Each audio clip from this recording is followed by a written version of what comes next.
안녕하세요. 저는 올해 64세인 김말자라고 합니다.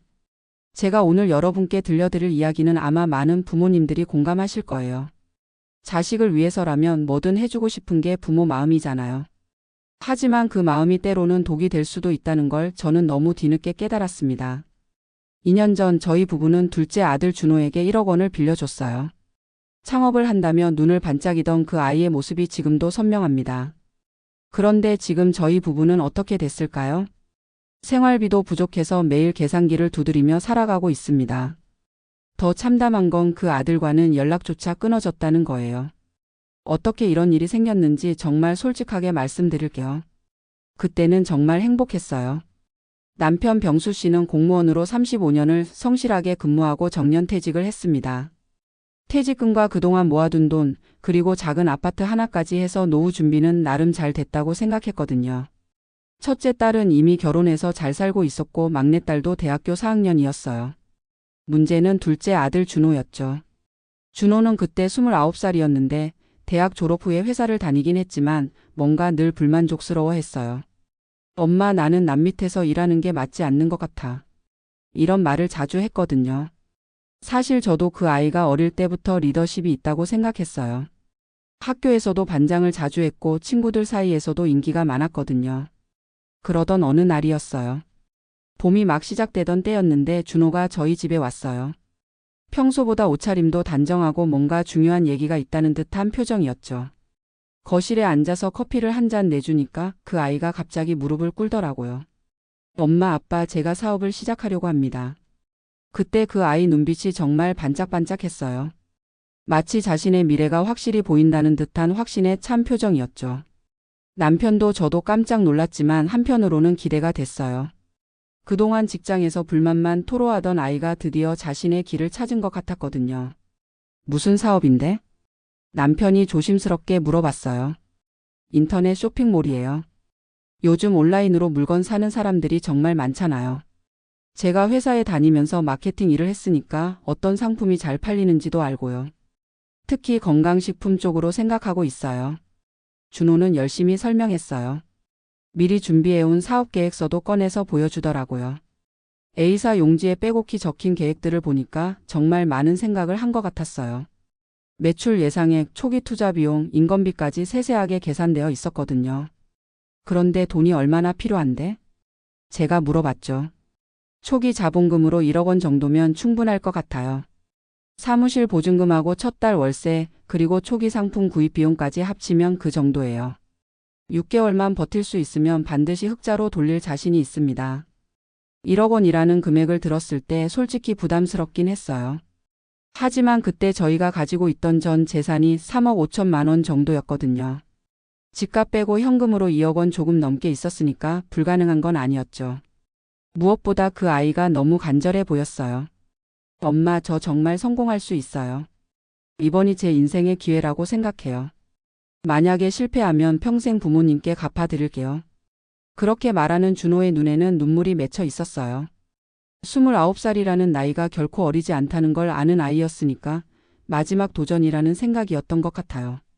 남편과 저는 그날 밤 늦게까지 얘기했어요. 여보, 어떻게 생각해? 글쎄, 1억 원이 적은 돈은 아니지만 그래도 우리 아들이잖아.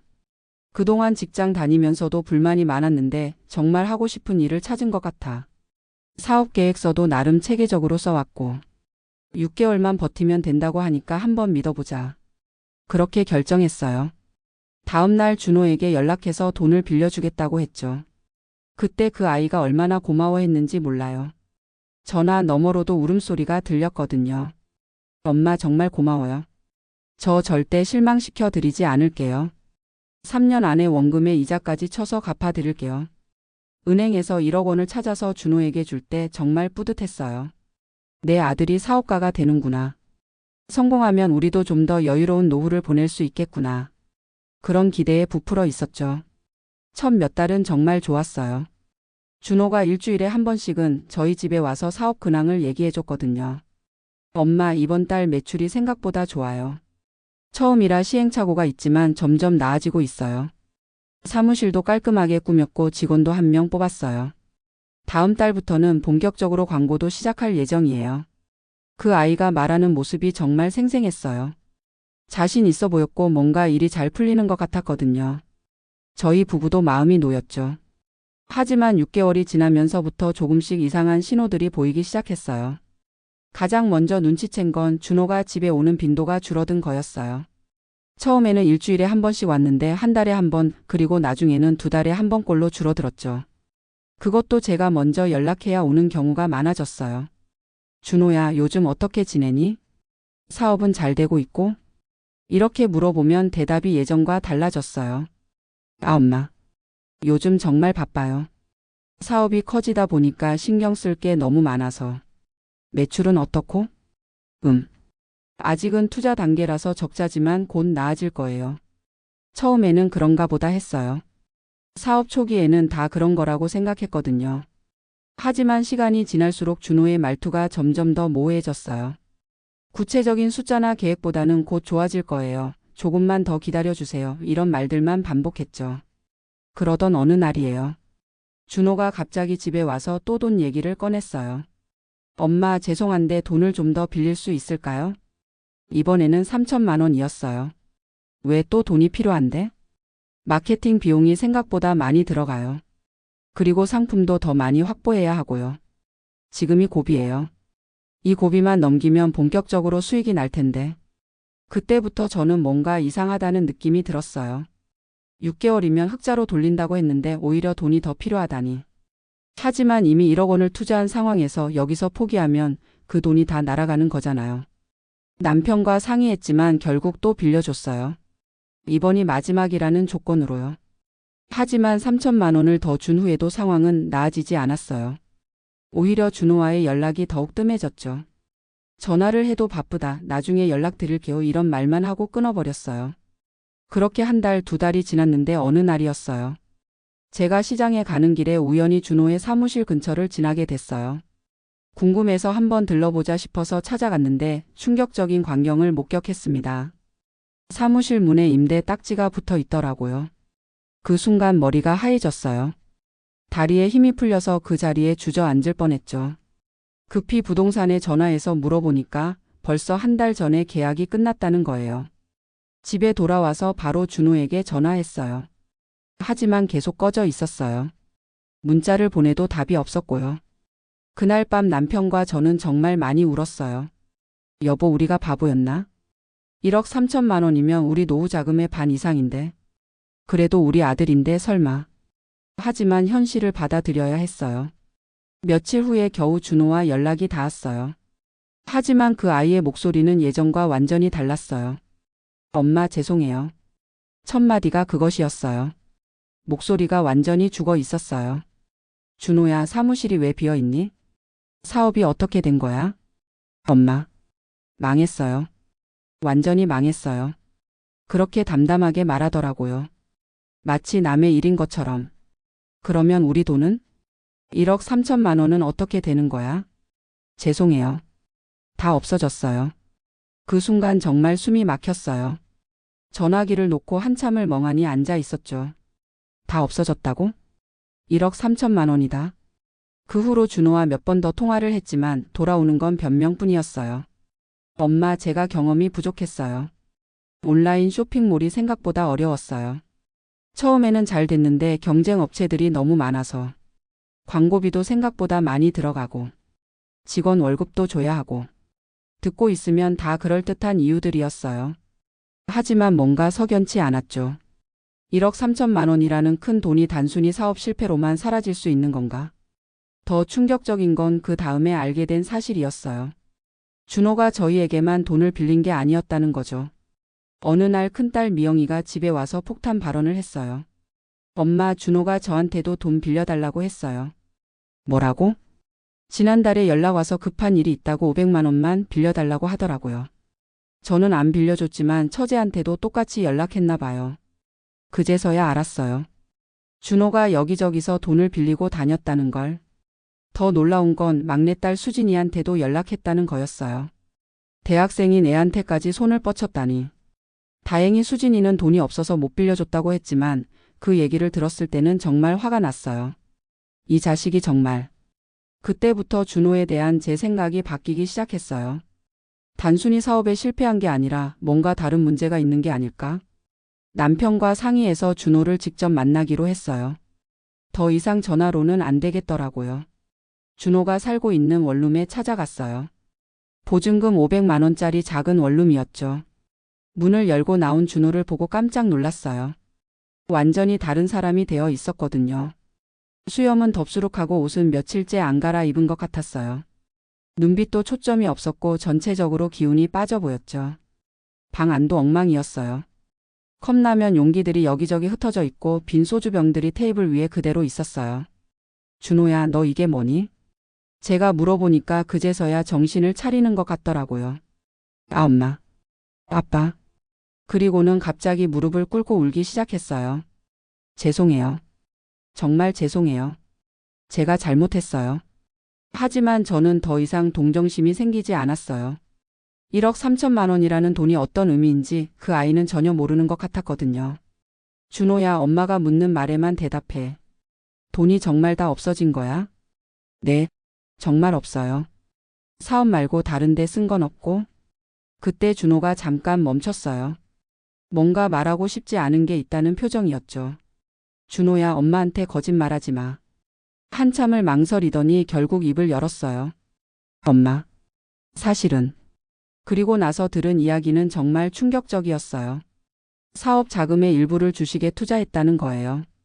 온라인 쇼핑몰 사업으로 번 돈을 더 크게 불리려고 주식에 손을 댔다가 크게 잃었다는 거죠. 얼마나 잃었는데?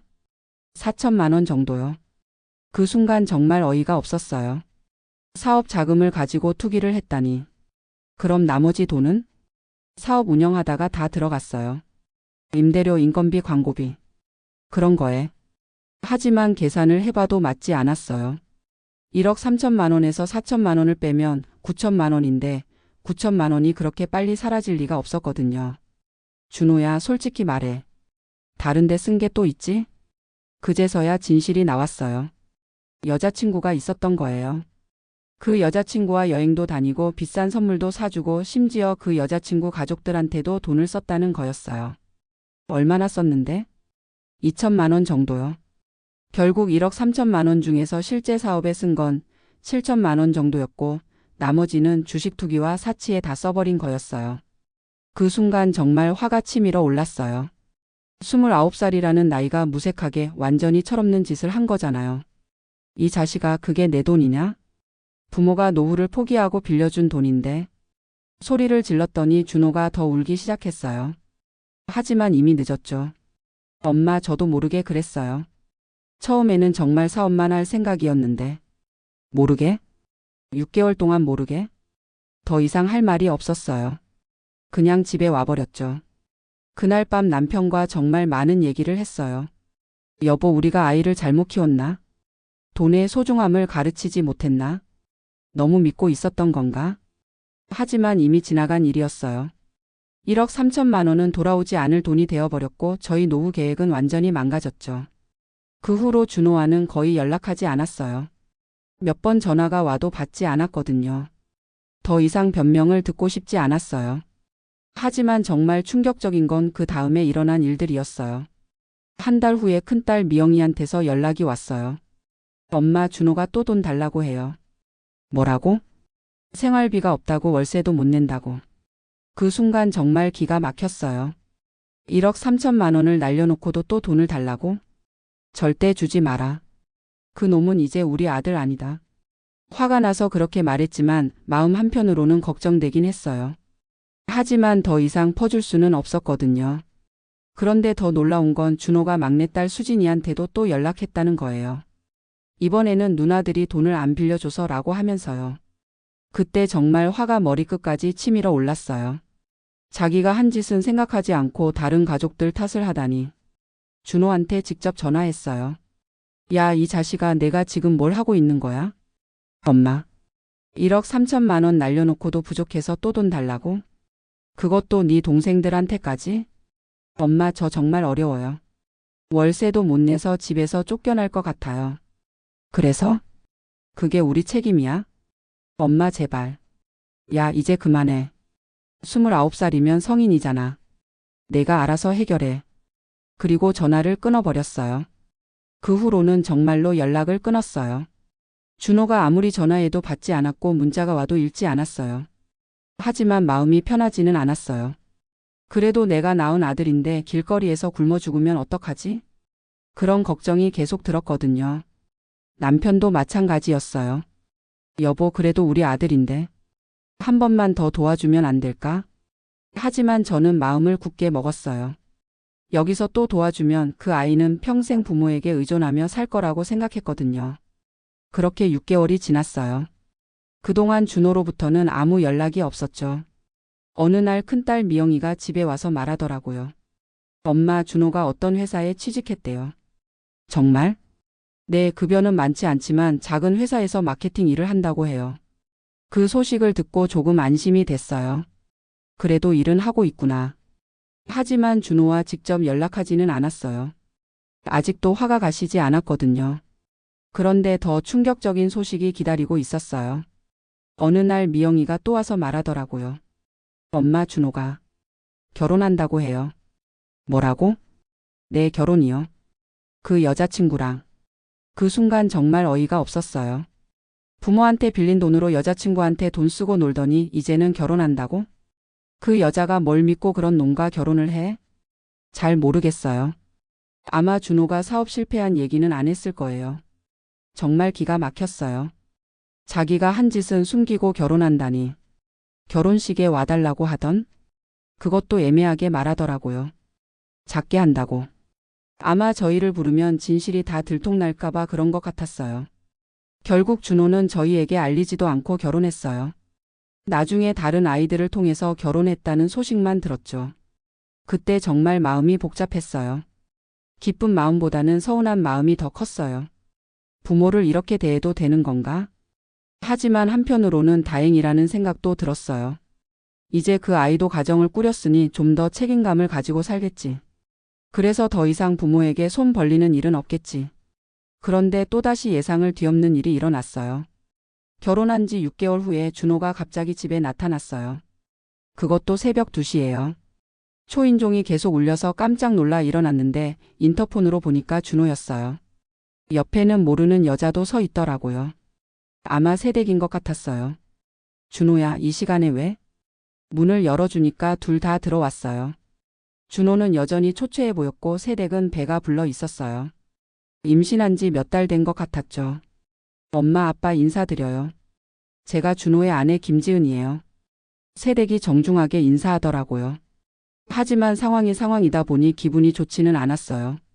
준호야, 이 시간에 무슨 일이야? 엄마. 급한 일이 생겨서요. 또 돈 얘기더라고요. 이번에는 병원비였어요. 지은 씨가 임신 중인데 합병증이 생겨서 큰 병원에서 치료받아야 한다는 거였어요. 그런데 보험이 안 되는 치료라서. 얼마나 필요한데? 500만 원 정도요. 그 순간 또 화가 치밀어 올랐어요. 2년 전 일이 아직도 생생한데 또 돈 달라고 오다니. 하지만 옆에 새댁이 있으니까 큰 소리를 낼 수도 없었어요. 임신 중인 여자에게 스트레스 주면 안 되니까요. 준호야, 엄마랑 아빠랑 좀 얘기하자. 지은 씨를 거실에 두고 부엌으로 가서 조용히 얘기했어요. 준호야, 너 지금 뭘 하는 거야? 엄마, 정말 급해요. 지은이가 아프면 아이도 위험해져요. 그럼 지은이 부모님한테는 말했어? 그쪽 형편도 어려워요. 준호야, 엄마가 2년 전에 뭐라고 했나? 엄마, 더 이상 돈 달라고 오지 말라고 했잖아. 하지만 이건 제가 쓸 돈이 아니라 지은이 치료비예요. 그럴듯하게 말하긴 했지만 저는 믿을 수가 없었어요. 2년 전에도 그럴듯한 핑계를 댔으니까요. 준호야, 내가 책임지고 해결해. 내가 가장이잖아. 엄마, 제발. 하지만 이번에는 정말 안 된다고 했어요.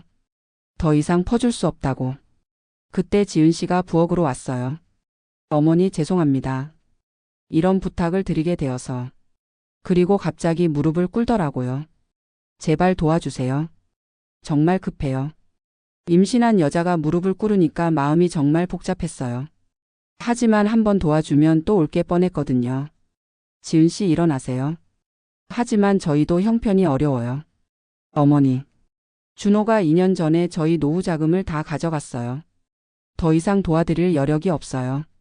그제서야 지은 씨 표정이 바뀌더라고요. 아마 준호한테 그런 얘기를 못 들었나 봐요. 준호 씨 이게 무슨 얘기예요? 지은아 나중에 얘기하자. 아니에요. 지금 말해주세요. 분위기가 험악해졌어요. 결국 거실에서 모든 게 다 털어졌죠. 준호가 2년 전에 사업 자금 명목으로 1억 3천만 원을 빌려간 것. 그 돈을 사업이 아닌 다른 용도로 써버린 것. 여자친구 즉 지은 씨한테도 많은 돈을 썼다는 것. 지은 씨는 그 얘기를 들으면서 점점 얼굴이 하얘졌어요. 준호 씨 이게 정말이에요? 지은아. 대답해 주세요. 미안해. 그 순간 지은 씨가 울음을 터뜨렸어요. 임신 중이라 그런지 감정 조절이 안 되는 것 같았어요. 왜 말 안 했어요? 그런 일이 있었으면 미리 말했어야죠. 지은아 진정해. 아이한테 안 좋아. 하지만 지은 씨는 계속 울면서 소리쳤어요. 그럼 저는 뭐예요? 그 돈으로 저한테 선물 사주고 여행 갔다면서요. 지은아. 부모님 돈을 제가 쓴 셈이잖아요. 정말 난장판이 됐어요. 새벽 3시에 이웃들까지 깰 정도로요. 결국 둘은 그날 밤 집에서 나갔어요. 지은 씨는 끝까지 울면서 나갔고 준호는 고개를 들지 못했죠. 그 후로 한동안 소식이 없었어요. 한 달 후에 미영이를 통해서 들은 얘기로는 지은 씨가 친정에 가서 지내고 있다고 하더라고요. 아마 부부싸움이 심했나 봐요. 그리고 몇 달 후에 또 충격적인 소식을 들었어요. 지은 씨가 이혼을 요구했다는 거예요. 엄마 준호가 정말 힘들어해요. 미영이가 와서 말하더라고요. 지은이가 아이 낳고 바로 이혼하겠다고 해요.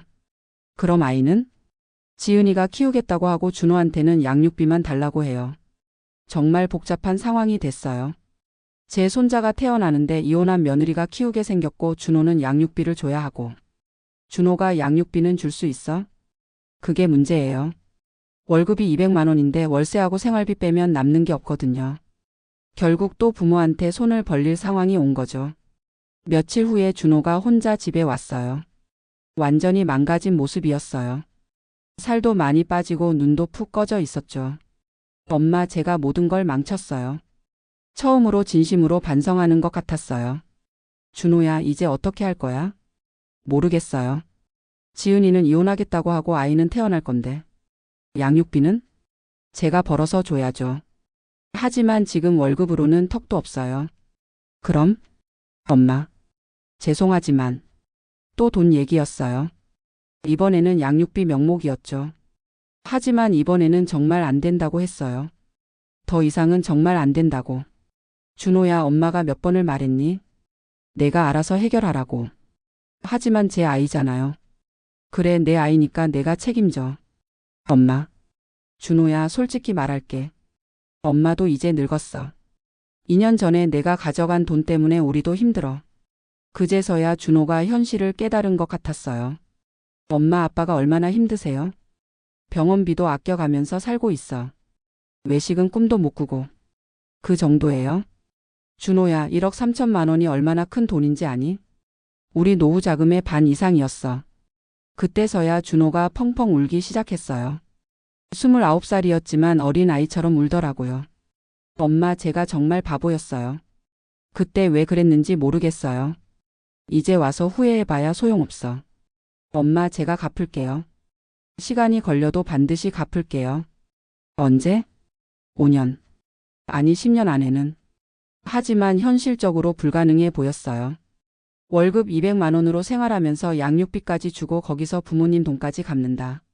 준호야 엄마는 돈을 받을 생각 안 해. 대신 조건이 있어. 무슨 조건이요? 다시는 돈 달라고 오지 마. 그리고 내 인생은 내가 책임져. 네. 그리고 아이가 태어나면 할머니 할아버지라고 부를 수 있게 해줘. 그것만은 지켜달라고 했어요. 비록 이혼한다고 해도 제 손자는 손자니까요. 준호는 그 조건을 받아들였어요. 하지만 지킬 수 있을지는 의문이었죠. 몇 달 후에 손자가 태어났어요. 아들이었어요. 준호가 사진을 가져와서 보여줬는데 정말 예쁘더라고요. 하지만 지은 씨와는 결국 이혼했어요. 아이는 지은 씨가 키우게 됐고 준호는 양육비를 주기로 했죠. 그런데 또 문제가 생겼어요. 준호가 양육비를 제대로 못 준다는 거예요. 준호야 양육비는 주고 있어? 엄마 월급이 너무 적어요. 월세하고 생활비 빼면 30만 원밖에 못 줘요. 그럼 지은이가 뭐라고 하던? 더 달라고 해요. 최소 50만 원은 줘야 한다고. 또다시 돈 문제였어요. 이번에는 양육비를 제대로 못 준다고. 그럼 어떻게 할 거야? 이직을 해야 할 것 같아요. 월급이 더 많은 곳으로. 하지만 쉽지 않았어요. 준호의 경력으로는 더 좋은 회사에 들어가기 어려웠거든요. 결국 준호는 야간 알바까지 시작했어요. 낮에는 회사 다니고 밤에는 편의점에서 일했죠. 하루에 3에서 4시간밖에 못 자는 생활이었어요. 그 모습을 보니까 마음이 아프긴 했어요. 그래도 내 아들인데. 하지만 도와줄 수는 없었어요. 한 번 도와주면 또 의존하게 될 테니까. 그렇게 1년이 지났어요. 준호는 계속 고생하면서 살았지만 그래도 포기하지 않았어요. 양육비도 꾸준히 주려고 노력했고요. 그런데 어느 날 또 문제가 생겼어요. 준호가 과로로 쓰러진 거예요. 엄마, 준호가 병원에 입원했어요. 미영이가 급하게 연락 왔어요. 뭐라고? 과로로 쓰러졌대요. 며칠째 제대로 못 자고 일했나 봐요. 병원에 가보니까 준호가 링거를 맞고 있었어요. 얼굴이 완전히 누렇게 떠 있었죠. 준호야, 괜찮아? 엄마. 죄송해요. 미안하긴 내가 몸 관리를 해야지. 의사 선생님 말로는 극도의 피로와 스트레스 때문이라고 하더라고요. 며칠 입원해서 쉬어야 한다고. 그런데 또 문제가 생겼어요. 입원비와 치료비였어요.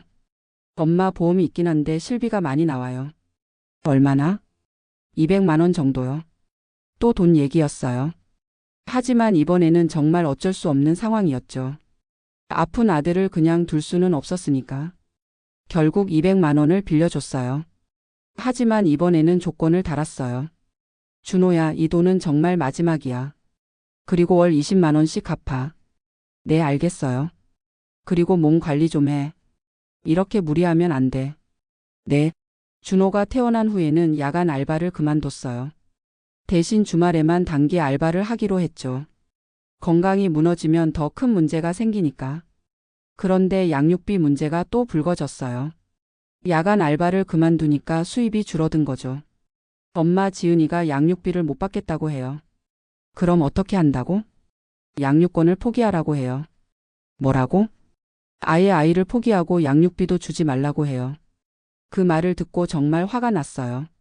제 손자를 포기하라니. 그럼 넌 어떻게 생각해? 저는 모르겠어요. 준호야, 그래도 내 아들인데.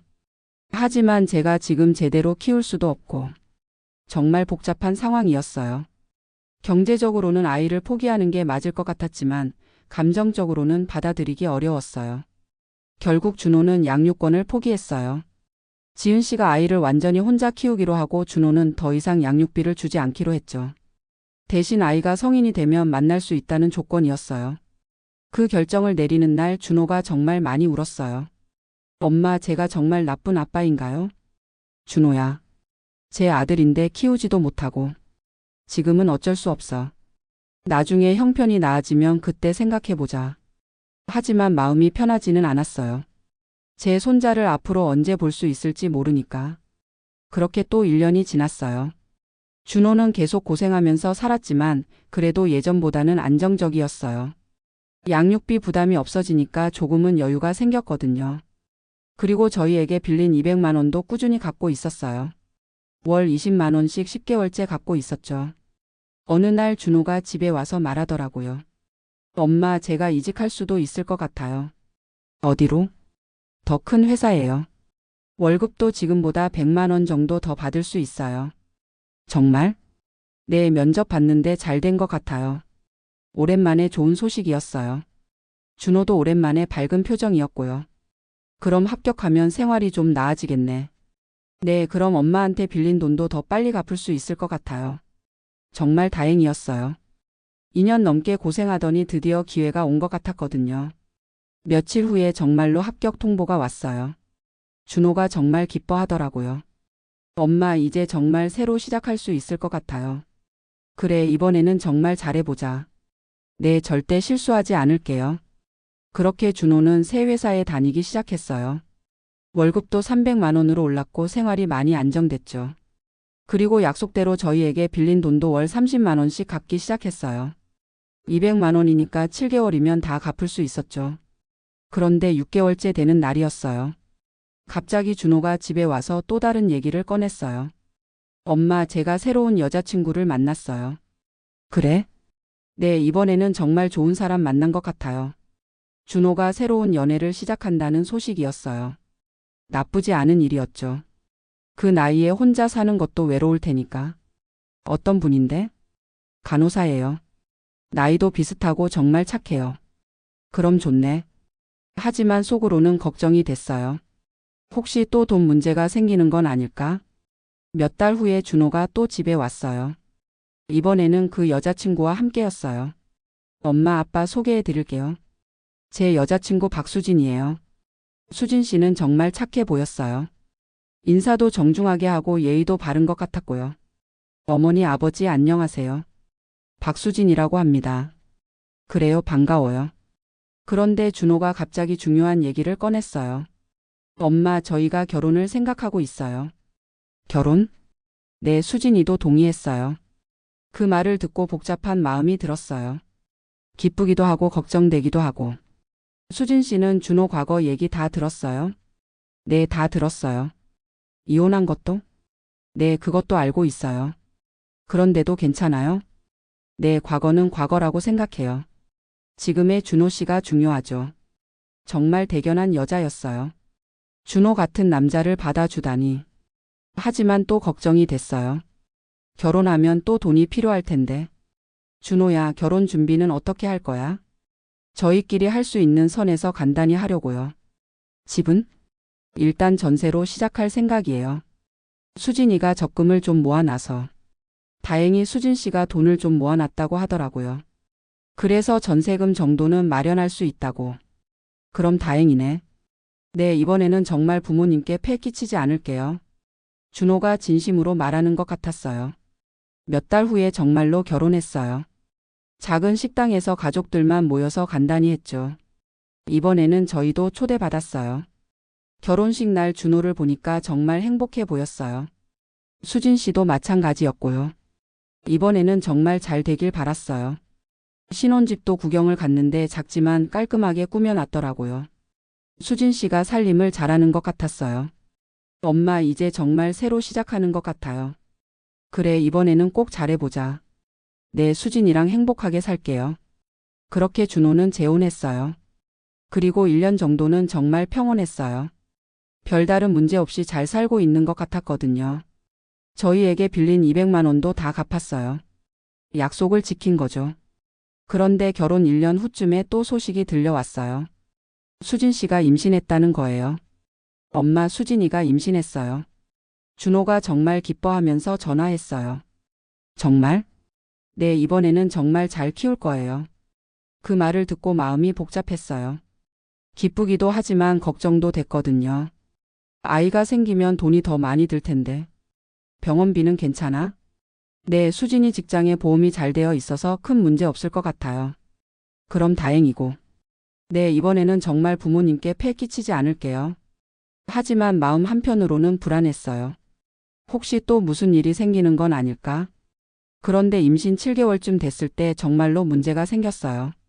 수진 씨가 조산 위험이 있어서 입원하게 된 거예요. 엄마, 수진이가 입원했어요. 왜?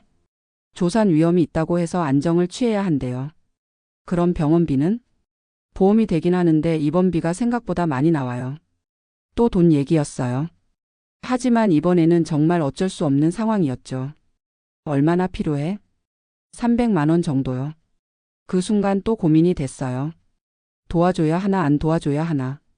하지만 수진 씨는 정말 좋은 사람이었고 제 손자를 뱃속에 가지고 있었거든요. 알겠어, 도와줄게. 엄마, 정말 고마워요. 이번이 정말 마지막이에요. 그래, 마지막이라고 생각하자.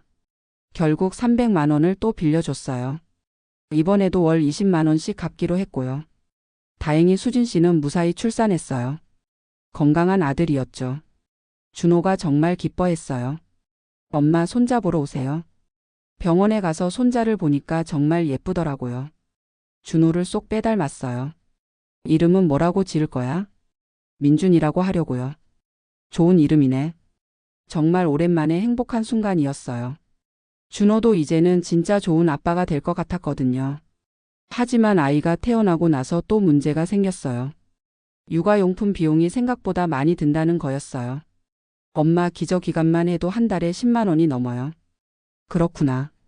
분유가까지 하면 20만 원은 좋게 들어가요. 수진이 직장 복귀는 언제 해? 육아휴직을 1년 받았는데 그동안은 급여가 절반밖에 안 나와요. 또다시 경제적인 어려움이 시작된 거였어요. 하지만 이번에는 준호가 달랐어요. 돈을 달라고 하지 않더라고요. 대신 야간 알바를 다시 시작했어요. 엄마, 제가 알아서 해볼게요. 더 이상 부모님께 폐 끼치고 싶지 않아요. 그 말을 들으니까 정말 기특했어요. 드디어 철이 든 것 같았거든요. 하지만 몸이 걱정됐어요. 예전에 과로로 쓰러진 적이 있었으니까. 준호야, 몸 조심해. 무리하지 마. 네, 이번에는 조심할게요. 그렇게 준호는 낮에는 회사, 밤에는 알바를 하면서 육아 비용을 마련했어요. 정말 열심히 살았죠.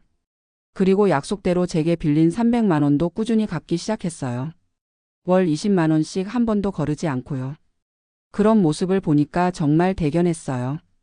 드디어 책임감 있는 어른이 된 것 같았거든요. 그런데 아이가 돌이 지나면서 또 다른 문제가 생겼어요. 수진 씨가 직장 복귀를 했는데 어린이집 비용이 만만치 않더라고요. 엄마, 어린이집비가 한 달에 40만 원이에요. 그렇게 비싸? 국공립은 대기가 너무 길어서 민간 어린이집에 보내야 해요. 하지만 이번에도 준호는 돈을 달라고 하지 않았어요. 대신 더 열심히 일했죠. 주말에도 단기 알바를 시작했어요. 정말 하루도 쉬지 않고 일했어요. 그런 모습을 보니까 마음이 아팠어요. 그래도 내 아들인데 너무 힘들어하는 것 같았거든요. 어느 날 수진 씨가 혼자 집에 왔어요. 어머니, 안녕하세요. 수진아. 웬일이야? 죄송한데 상의 드릴 게 있어서요. 무슨 일인지 궁금했어요. 준호 씨가 너무 무리하고 있어요. 그래? 매일 새벽 2시에 들어와서 6시에 나가요. 하루에 4시간밖에 못 자요. 그럼 몸이 안 좋겠네? 네, 이미 2번이나 감기로 고생했어요. 이러다가 큰일 날 것 같아요. 수진 씨가 정말 걱정스러워 하더라고요. 그럼 어떻게 하자는 거야? 저도 일을 더 늘리려고 생각 중이에요. 간호사니까 야간 근무도 할 수 있거든요. 아이는 어떻게 하고? 제 어머니가 도와주시기로 했어요. 정말 기특한 며느리였어요. 남편을 위해서 자신도 더 고생하겠다고 하다니. 수진아, 고생이 많구나. 괜찮아요. 지금이 힘들어도 나중에는 나아질 거예요. 그런 수진 씨를 보니까 정말 고마웠어요. 준호가 좋은 사람을 만난 것 같았거든요. 그렇게 두 사람은 정말 열심히 살았어요. 준호는 야간 알바를, 수진 씨는 야간 근무를 하면서요. 그리고 제게 빌린 300만 원도 계속 갚고 있었어요. 벌써 1년 반이나 갚아서 절반 이상 갚았죠. 어느 날 준호가 집에 와서 좋은 소식을 전해줬어요. 엄마, 회사에서 승진했어요. 정말? 네, 대리로 진급했어요. 월급도 50만 원 올랐고요. 정말 기뻤어요. 그동안 고생한 보람이 있었던 거죠. 그럼 이제 좀 나아지겠네? 네, 야간 알바도 그만둘 수 있을 것 같아요. 드디어 준호가 정상적인 생활을 할 수 있게 된 거였어요. 그리고 몇 달 후에는 더 좋은 소식이 있었어요. 수진 씨가 또 임신한 거예요. 엄마, 수진이가 둘째를 가졌어요. 정말? 네, 이번에는 딸인 것 같아요. 준호가 정말 행복해했어요. 이번에는 경제적으로도 여유가 생겼으니까 걱정이 없었죠. 병원비는 괜찮아? 네, 이번에는 저희가 알아서 할 수 있어요. 정말 다행이었어요. 더 이상 부모에게 손 벌리지 않아도 되게 됐으니까. 그리고 약속대로 제게 빌린 300만 원도 다 갚았어요. 2년 반이 걸렸지만 끝까지 갚아낸 거죠. 엄마, 드디어 다 갚았어요. 그래, 고생했어. 앞으로는 절대 빚지지 않을게요. 정말로 준호가 변한 것 같았어요.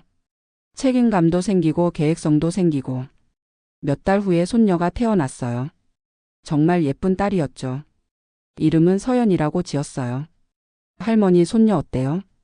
정말 예뻐. 민준이하고 똑같이 생겼네. 이제 손자, 손녀가 둘이 됐어요. 정말 행복했죠. 그런데 이번에는 정말 놀라운 일이 일어났어요.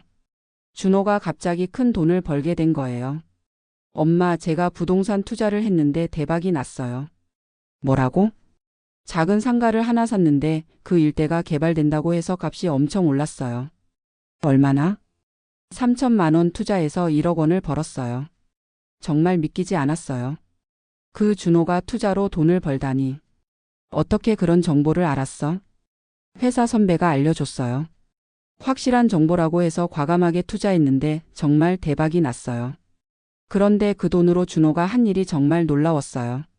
며칠 후에 집에 와서 봉투를 하나 내밀더라고요. 엄마, 이거 받으세요. 뭐야 이게? 5천만 원이에요. 뭐라고? 2년 전에 1억 3천만 원 빌려가서 못 갚은 거 있잖아요. 그 중에 일부라도 갚고 싶어요.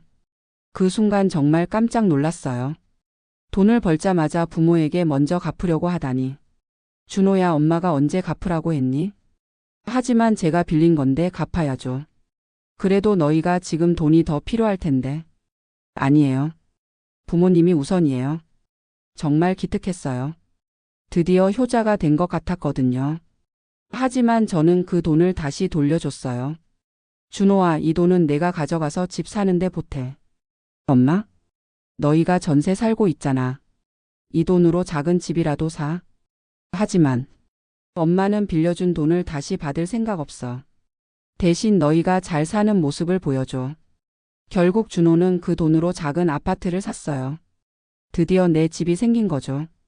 이사할 때 가서 보니까 정말 깔끔한 집이었어요. 작지만 가족 넷이 살기에는 충분했죠. 엄마, 이제 정말 안정됐어요. 그래, 이제 마음 놓인다. 앞으로는 부모님께 효도하면서 살게요. 정말로 준호가 완전히 달라졌어요. 이제는 명절 때마다 용돈도 드리고 생신 때마다 선물도 사다 주고, 그리고 손자 손녀들도 자주 데리고 와서 보여줘요. 정말 행복한 할머니가 됐죠. 하지만 가끔 생각해보면 그 인연이 정말 힘들었어요. 1억 3천만 원이라는 큰 돈을 잃고 아들과의 관계도 나빠지고, 한때는 정말 절망스러웠거든요. 특히 준호가 돈을 다른 용도로 썼다는 걸 알았을 때는 정말 배신감이 컸어요. 사업 자금이라고 해서 빌려줬는데 여자친구한테 쓰고 주식 투기를 하다니. 그리고 그 후로도 계속 돈을 달라고 할 때는 정말 화가 났어요. 자기가 한 짓은 생각하지 않고 계속 부모에게만 의존하려고 하니까. 하지만 지금 생각해보면 그때 마음을 굳게 먹고 더 이상 도와주지 않은 게 잘한 일 같아요. 만약에 계속 도와줬다면 준호는 평생 부모에게 의존하며 살았을 거예요.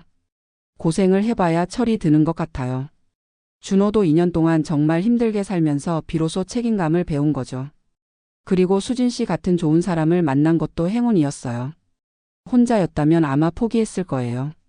하지만 가족이 생기니까 더 열심히 살게 된 것 같아요. 물론 1억 3천만 원은 아직도 아까워요. 그 돈이 있었다면 저희 노후가 훨씬 여유로웠을 텐데. 지금도 병원비 걱정을 하면서 살고 있거든요. 하지만 후회하지는 않아요. 그 일을 통해서 준호가 성장했고 지금은 정말 든든한 아들이 됐으니까. 요즘은 오히려 준호가 저희를 걱정해요. 엄마, 아빠 몸은 괜찮으세요? 병원비 필요하면 말씀하세요. 이런 말을 자주 해요. 정말 180도 달라진 거죠. 그리고 손자 손녀들과 함께 보내는 시간이 정말 행복해요. 민준이는 벌써 5살이 됐는데 정말 똑똑하고 예뻐요. 서연이도 3살인데 할머니를 정말 좋아해요. 할머니 사랑해요. 이런 말을 들을 때면 그동안의 모든 고생이 다 잊어져요. 지난 주말에는 준호 가족이 모두 놀러 왔어요. 민준이가 그림을 그려서 선물로 줬어요. 할머니 할아버지 사랑해요라고 쓰여 있었죠. 그 그림을 보면서 정말 많은 생각이 들었어요. 2년 전에는 이런 날이 올 거라고 생각도 못했거든요. 그때는 정말 절망적이었어요. 큰 돈을 잃고 아들과의 관계도 나빠지고 이 나이에 새로 시작해야 한다는 게 막막했거든요. 하지만 포기하지 않고 견뎌낸 보람이 있었어요. 지금은 오히려 예전보다 가족 관계가 더 좋아진 것 같아요. 준호도 그렇고 다른 아이들도 그때 일을 보면서 많이 배운 것 같아요. 돈의 소중함, 가족의 의미 같은 것들을요. 큰딸 미영이는 요즘 저희에게 더 자주 안부를 물어봐요. 엄마, 용돈 필요하지? 이런 말도 자주 하고요. 막내딸 수진이도 마찬가지예요. 예전에는 당연하게 생각했던 부모의 지원을 이제는 정말 고마워해요. 그리고 남편과 저도 서로를 더 의지하게 됐어요. 그때 정말 힘들 때 서로 위로해 주면서 버텼거든요.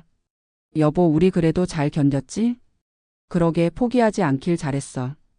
이런 대화를 자주 나눠요. 물론 아직도 경제적으로는 여유롭지 않아요. 1억 3천만 원을 잃은 건 정말 큰 타격이었거든요. 원래 계획했던 노후 생활과는 많이 달라졌어요. 예전에는 가끔 해외여행도 갈 생각이었는데 이제는 꿈도 못 꿔요. 외식도 한 달에 한 번 할까 말까 해요. 하지만 불행하지는 않아요. 건강하게 살고 있고 가족들과의 관계도 좋고 특히 손자, 손녀들이 있어서 정말 행복해요. 가끔 다른 부모님들을 만나면 비슷한 고민을 토로하세요. 우리 아들이 사업한다고 돈을 달라는데 어떻게 하면 좋을까요? 딸이 결혼 자금을 도와달라는데. 그럴 때마다 제 경험을 얘기해줘요. 물론 도와주는 것도 좋지만 선을 그어야 한다고. 그리고 아이들이 스스로 책임질 수 있도록 기다려줘야 한다고. 쉽지 않은 일이에요.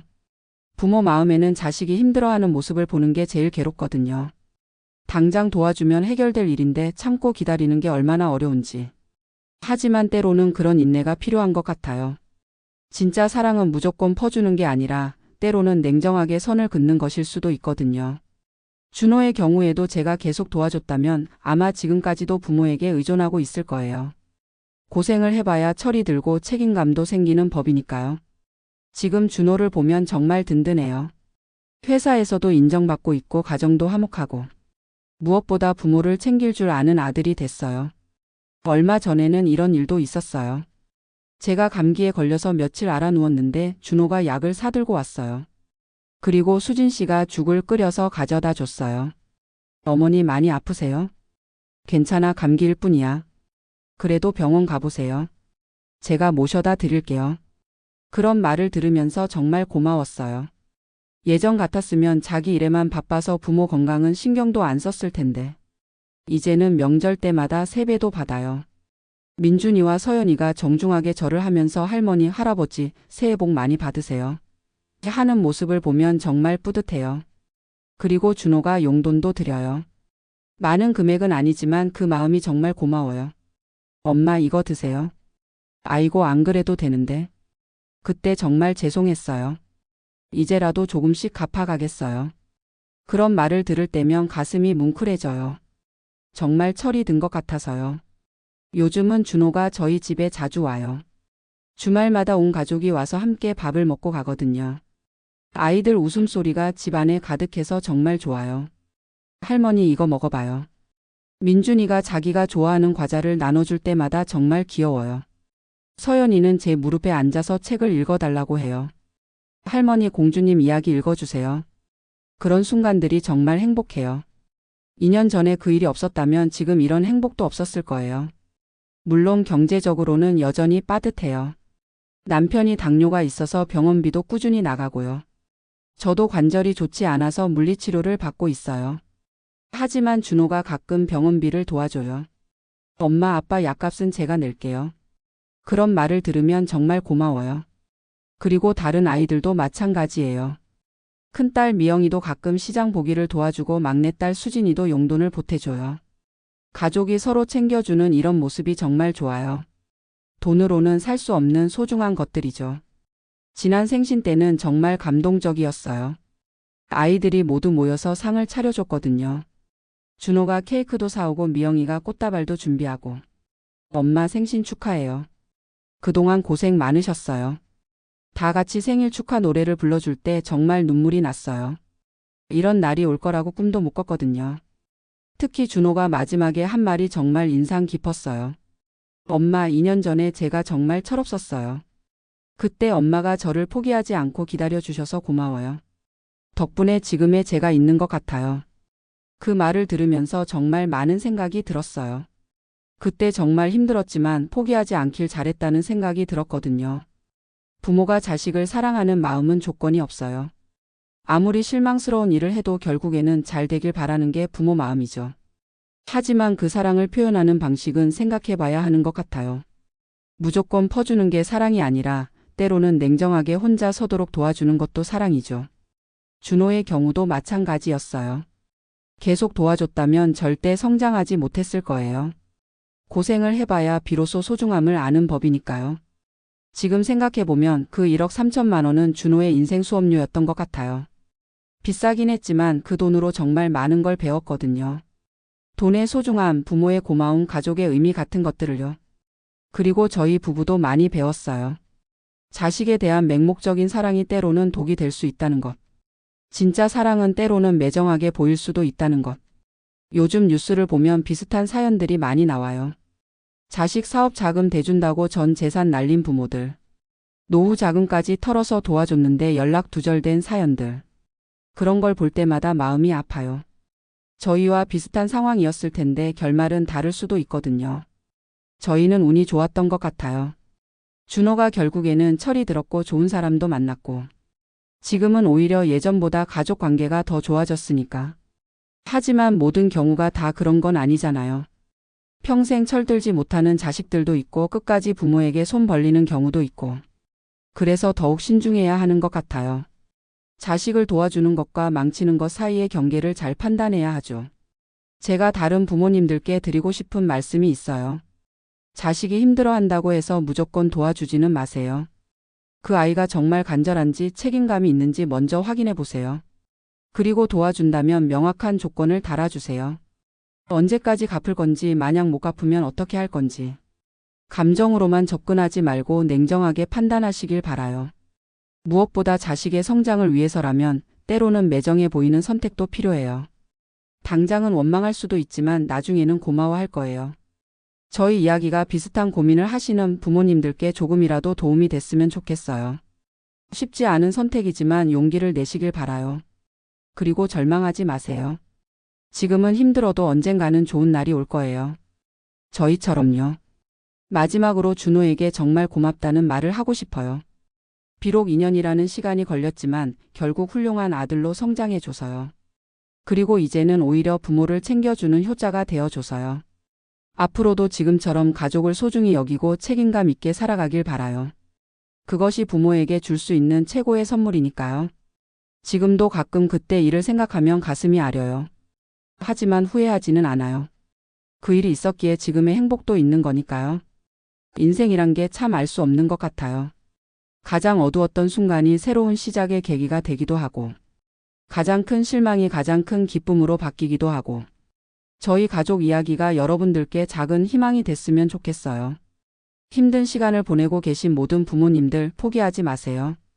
분명히 좋은 날이 올 거예요. 끝으로 지금도 가끔 준호와 이런 대화를 나눠요. 엄마, 그때 제가 정말 바보였죠? 그래, 정말 바보였지. 만약에 엄마가 계속 도와주셨다면? 그럼 넌 지금도 바보였을 거야.